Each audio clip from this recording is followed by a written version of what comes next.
How's it been, Ram fans? After a chilly winter break and even the first week of classes, Monday Night Sports is finally back for the spring semester to keep you up to date on anything and everything going on with CSU athletics. Like always, I'm Madeline Davis. And on the other side, I'm Ella Fredrickson. But enough with the first show formalities. Let's give you a sneak peek of what we'll be talking about tonight. From updates in the world of Rams hoops after a pair of in-conference road trips, to a rundown from Cam on all of the new faces in CSU football's new regimen, from players to support staff to coaches. And to end the night off, our brand new point of debate, Out of Pocket, makes its debut. All of that and more on CTV Sports, which starts right now.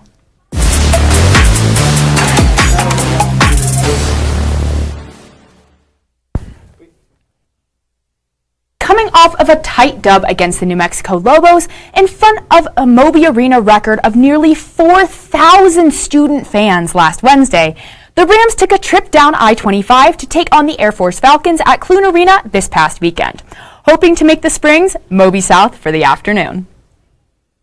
And while CSU faithful did just that, quickly flocking down to the academy, the Rams, on the other hand, who were known for their pace, started a little slow against this 9-7 Falcons team. With about 6 minutes left in the first half, though, the road team finally practiced what Coach Medved always preaches, stepping up their intensity on the defensive side of the floor and going on a 15-2 run to push their lead to 14 points heading into the break.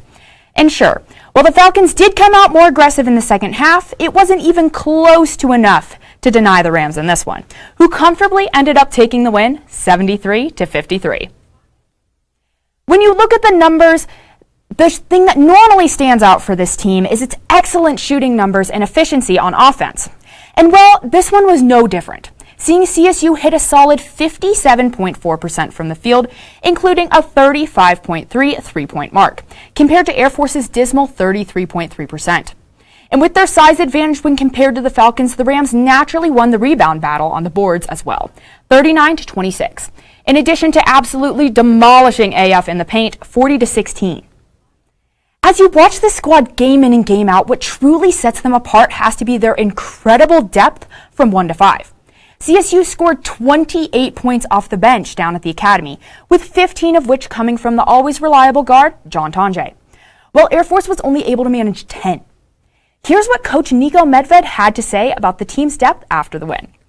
There were a lot of guys that were good. I thought Isaiah Rivera was great off the bench. I thought John Tonje was great off the bench. Isaiah Stevens was awesome. And just that's another example of, with Adam unfortunately being out, of our depth really showing up. Great. Moving on to some more scoring numbers, the Rams were led by junior point guard Isaiah Stevens, who secured 18 points, while fellow classmates John Tonje and David Roddy were right behind him with 15 and 14 respectively. Roddy also led the team in rebounds and was only one away from securing another double-double, something that's become almost to be expected throughout this guy's career. On the other side of the things, the Falcons were led by freshman Jake Heidebreeder with 16 and star guard A.J. Walker, who followed that up with 13 of his own on 4 of 11 shooting. With the impressive road win, the Rams improved their overall record to 15-1 and their conference record to 5-1, the best start in program history through 16 games. And shifting to the national stage for a sec, CSU is one of only 3 teams in the entire nation with only 1 loss. Needless to say, out of 350 D1 college hoops programs, this is super impressive. And hey, if you still somehow haven't had the chance to see Coach Medved's squad in action yet, you'll have another chance tomorrow night at 7 when CSU takes on the Nevada Wolfpack here in Fort Collins at Moby Arena. Let's hope for some more Moby magic. So, I personally think that this was just what they needed. No, absolutely. And, we see a lot of struggling away teams with CSU. They go on the road. Our volleyball team struggled really hard when they would leave campus. And so I think that having a strong basketball team, even when they're not in Moby, is incredible. I agree. The two back-to-back road wins, the 2 blowout back-to-back road wins. Absolutely, not even close. Absolutely huge for this team going forward, and I think it just puts them in an even better spot, which is hard to believe. Yeah, seriously. And now dribbling across the court to talk about the other hoops program here on campus. Entering Saturday, CSU's women basketball was fresh off a runaway win against rival Utah State to even their conference record at 3-3. Shifting their focus to a road trip to Boise to take on the struggling Boise State Broncos down at Extra Mile Arena. And in this one, the on-the-road nerves peaked throughout the first quarter of play, putting the Rams at a 6-point disadvantage entering the second. But although the start was definitely not as strong as Ram fans might have hoped for, a quick turnaround fueled by a resilience always seen in this team, as well as the added confidence from last Wednesday's momentum-filled W resulted in 35s on both sides to end the first half. Unfortunately, the second half started off similar to the first, CSU missing a terrible 77% of their field goal attempts in the third. But luckily for the green and gold, shots weren't dropping for the other side either, keeping the deficit to 1 shot from downtown for the road team heading into the final quarter. The relatively low-scoring game up to this point for both sides wasn't just the result of a sloppy offense, but also due to some insane defense being played by both the Rams and the Broncos. And with these outstanding efforts, things became tied with less than a minute left. Now, depending on how you see the missed opportunities from CSU in those final moments, this one easily could have been a W in the books for the Rams, fouling Boise State on a layup in the final seconds, ultimately taking the L 69-64. Shifting to the stats overview, team leader McKenna Hofschild was clearly doing everything she could to spark her team to victory, putting up 11 points and 4 rebounds, while Upe Atasu took charge with 16, and Carly Murphy following close behind with an impressive 14 from the floor. And when moving past the scoring numbers, Kendall Kinzer's 10 rebounds, giving the Rams a bunch of second chances on the plenty of missed shots they had in this one. Moving past the loss, though, which drops them to 12-5 on the year, CSU faces off against Fresno State tonight before heading back to Moby, with, like the men, Nevada also coming to Moby on Thursday night. The Rams hoping and needing, in my opinion, a bounce-back W against a similarly ranked 12-win Wolfpack. A worthy opponent to truly test if CSU's women's hoops can take their strong start to the year and finish with a respectable record in the Mountain West Conference, or if they'll fade down the stretch just like they did last season. So, with all of that being said, how are you feeling about this loss, Madeline?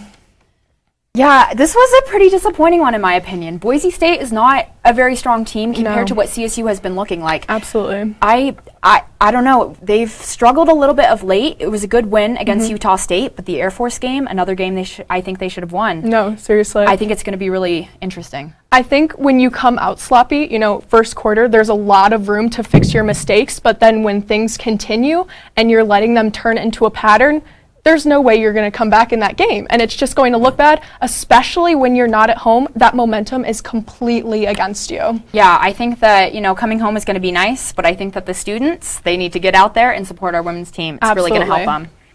And now finally shifting things away from the hardwood and on to the track, CSU men's hoops wasn't the only green and gold representation down in the Springs this weekend.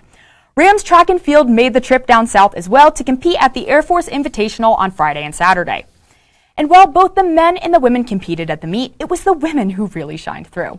The most notable being grad student Jessica Azude and Fort Collins native Gabby McDonald. Azude took home the gold in the women's 200-meter final when she shaved 0.07 seconds off her previous school record and crossed the line with a time of 23.45. And Azude was not only the fastest woman out there, she also set a meet record for the Air Force Invitational and tied the Fieldhouse record for that event. Oh, and she wasn't the only Ram to find success in this event, as sophomore Janaea Jasper finished only one behind Azude and crossed the line with a time of 24.67 to secure the silver and secure a 1-2 finish for CSU. Traveling forward past the track and into the pit, sophomore and Rocky Mountain High School grad Gabby McDonald also put on quite the show in the women's shot put event, where she secured the gold with a throw of 53 feet and 4.5 inches, the 5th best throw in CSU history. After this type of outing for their stars, packed with impressive performances and record-shattering marks, it's needless to say that the Rams put up a pretty solid performance down at the meet in the Springs. With head coach Brian Bedard saying this, quote, "The highs on Saturday certainly fell with the women's side. In all, we saw some good and some bad things in the 2 days and look to make another step forwards next week," end quote. When you look at the squad as a whole, I'd agree with Coach Bedard that CSU definitely took a step forward over the weekend. They ended up securing 12 combined medals in both the men's and the women's event, as well as adding 5 new marks to the school record book and 13 personal records. And after this successful outing, the Rams will make their way up to Wyoming and continue this upward trend for the Wyoming indoor meet. And if they perform anything like they did on Friday and Saturday, we're in pretty good hands. Shifting things back from the track and onto the court once more, and more uplifting hoops news, the hometown Denver Nuggets were able to leave Ball Arena with a W against a struggling Detroit Pistons. Now, for fans still holding faith for this Nuggets team, this was certainly a closer one than you would hope for, with Detroit managing to keep within range all night, quickly closing any large gaps the Nuggets were able to create. But looking past the lethargic performance by the Nugs and onto the roster, after what feels like devastating injury after injury, Denver is relying on everyone's favorite tower, Nikola Jokic, more than ever. Number 15 carried this game on his back like he always does, with 34 points, 9 rebounds, and 8 assists, more points than double any of his teammates were able to put up. It's obvious that the reigning NBA MVP is still playing up to that most valuable standard, and I'd say that he might even be better than he was a season ago, even if the Nugs are in a little bit of a slump. But back to the whole game as a whole, like I said, things started off real shaky for the home team, ending the first quarter actually down 1 to the Pistons. Seriously? The second looked almost the exact same, with Denver going into half deadlocked at 60 with, in my opinion, a team they should absolutely blow out at home. Coming out of the locker room, though, this bunch looked completely different. I'm not sure what he said, but whatever pep talk Michael Malone gave to at half seemed to work, with the team we know and love showing up in the third to hold the Pistons to just 16. While at the same time putting 32 over Detroit's heads. But even with this 16-point lead heading into the final quarter, like they've shown all year in games, like the one against the Clips a few weeks ago, they just couldn't seem to finish things out on their terms. The final quarter cut the lead a little too close for comfort at times for sure.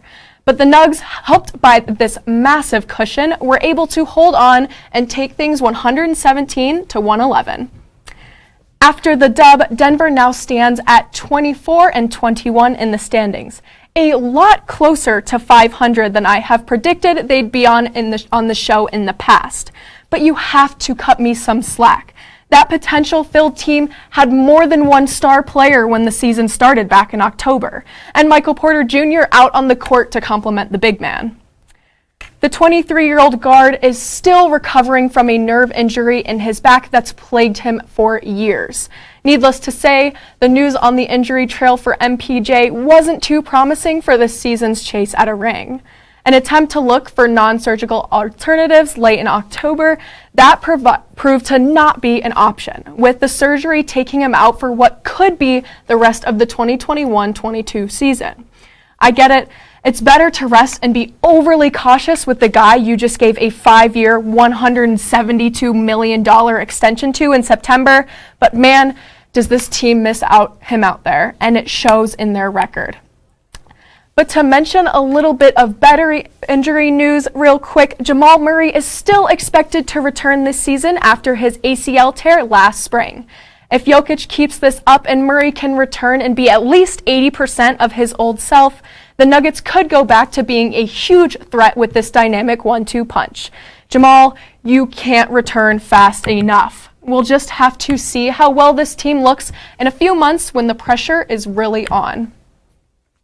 And now that you're caught up on all of the hoops action on campus and much, much more, Rams, it's time for a quick break. When we come back, Cam makes his entrance to Monday nights this semester by breaking down CSU's brand new staff on the gridiron. You won't want to miss it.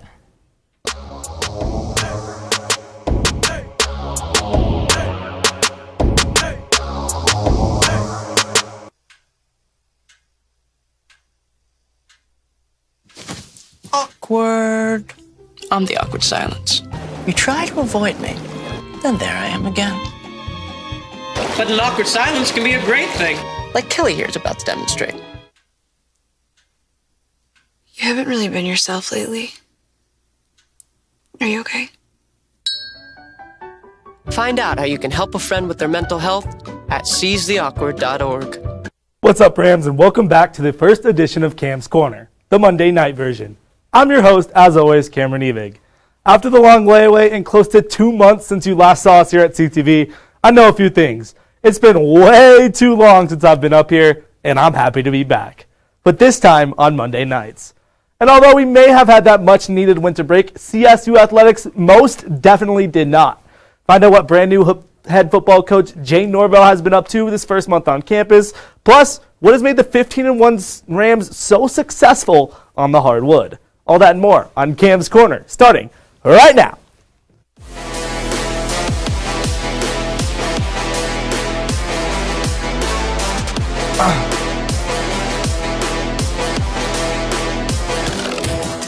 Like I mentioned, while we might not have been busy until about last week, sports on campus never dropped off. Over the end of December and now into January, not only did the men continue their historic start to the season, but the women have also had a pretty good season themselves, sitting at 12-5. But working back to a few months ago, a team that didn't have a good season, however, is Ram football. As we talked about before the break, a former head coach from Boston College, who will remain nameless, was fired by CSU in early December, and the guy they got to replace him soon after is former head man in Nevada, head coach Jay Norvell. After 5 years as the leader of the Wolfpack program down in Reno, Norvell's move was a surprising one after leading his team to a fairly good 8-4 season with NFL draft-bound Carson Strong as his quarterback. Whatever his motive may be just like the $8 million or something, for him to come to CSU, Jay Norvell surely didn't come to Fort Collins alone. Bringing a lot of his previous staff with him, including QB coach and offensive coordinator Matt Mumme, tight end coach Chad Chavage, and special teams coordinator Thomas Sheffield. And not only did he bring like half of the guys that helped him revive Nevada football, but he also landed 9 players that were previously on the Nevada roster through the transfer portal, including guys like running back Avery Moreau and Torrey Horton, who has had plenty of starting experience in the air raid offense, and redshirt freshman QB Clay Millen, who could be the future at signal caller.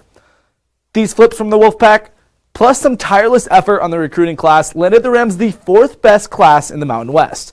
Pretty impressive for a guy that came in only a week before early signing day. And moving past what the roster and makeup of the team might look like next season, Norvell has started to settle into the campus community, taking time to address the students and fans of CSU at the men's basketball game against New Mexico last Wednesday, and even jumping into the student section for a bit. Needless to say, Norvell looked really hyped to be a Ram and got a very warm welcome from Moby Madness. After a month or so on campus, CSU faithful have finally seemed to fully accept Coach Norvell with open arms. Maybe he is the guy that can finally turn this football program around once and for all. And speaking of a program that's already turned around and headed up, CSU men's basketball currently sits at 15-1 with a conference record of 5-1, and a big part of their continued success under Coach Medved has to be star forward David Roddy.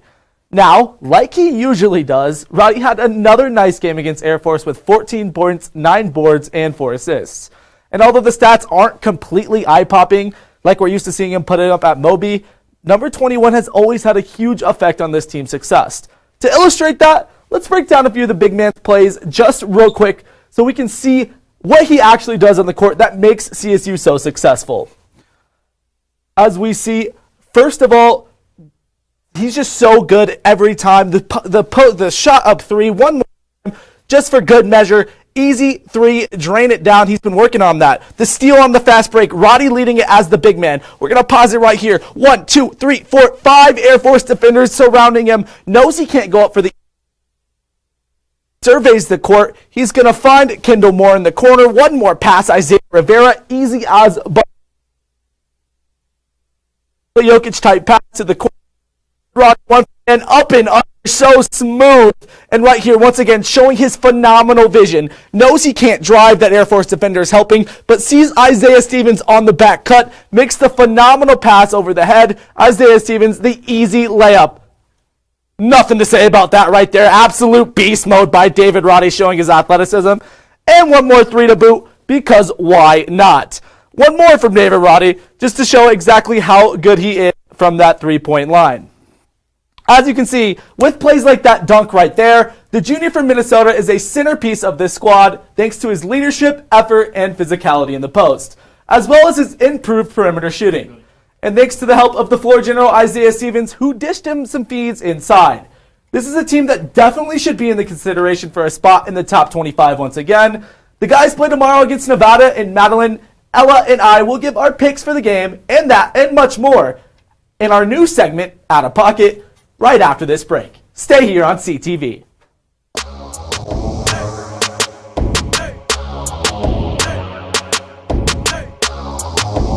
Bye-bye. Hi. Hoping for a crisp breeze to help keep you alert. Oh, he took a sip of water too. That'll probably help. You were probably going to turn down the radio too, so you could focus, right? Probably okay isn't okay. Right. If you see a warning sign, stop and call a cab, a car, or a friend. I think the water line is what really drove it home. I blew on him.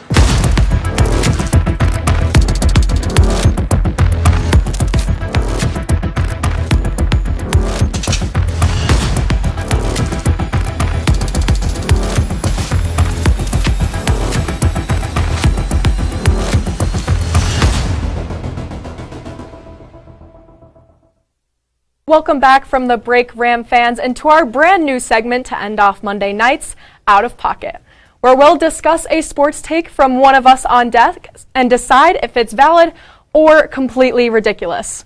Plus, our CTV Sports Pick'em returns after a year off to pit us up against each other and keep track on who has the best game-by-game record by the end of the semester. And I can say right now, the person with the best record will definitely get some sort of prize. So with all of that being said, let's start things off with our out-of-pocket take. Cam, you don't think it's out of pocket to say that Jonathan Taylor could take home the MVP trophy from a non-playoff team and being a running back? Let me start off by saying I do not think that he is going to take it home. I think he deserves to take it home. And that's two very different things.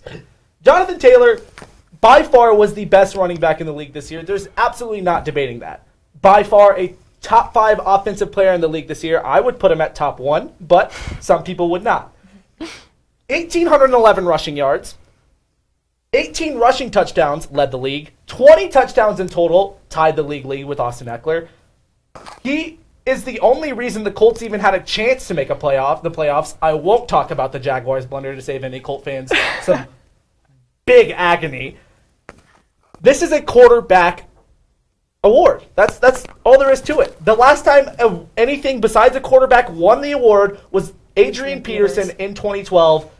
And at this point, you gotta either give the quarterbacks a separate award or you gotta figure something out because it's not fair. We're giving quarterbacks the award each and every year.